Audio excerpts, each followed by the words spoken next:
Hi everyone, I am Prashansa Ranjan and welcome back to our Virtualization with VMware series. This is the third video in the series. In the previous sessions, we covered how to create a deployment for a Ceph-as-a-Service instance and how to create a data store for that deployment. Today, we'll explore how the plugin makes it easy to take a snapshot of a data store and create a new data store from that snapshot, all in just a few clicks. So let's get started.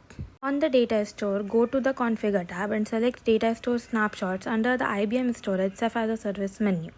Here you will see a list of all the existing snapshots for this data store. To take a new snapshot, click on Take a Snapshot, give your snapshot a meaningful name, then click Take a Snapshot button to begin the process.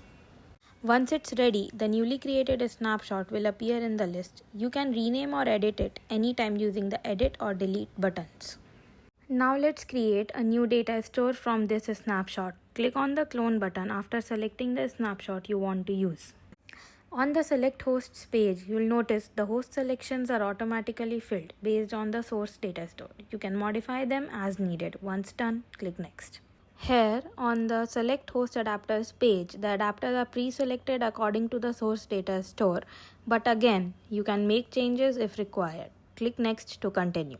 Now on the Define Data Store page, enter a clear and descriptive name for your new data store.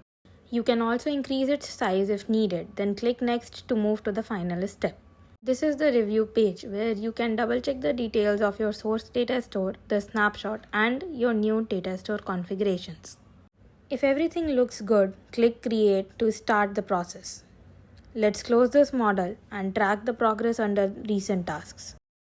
And there it is. Your new data store is now listed under the Data Stores tab. You can view all its details within the IBM Storage Ceph-as-a-Service card.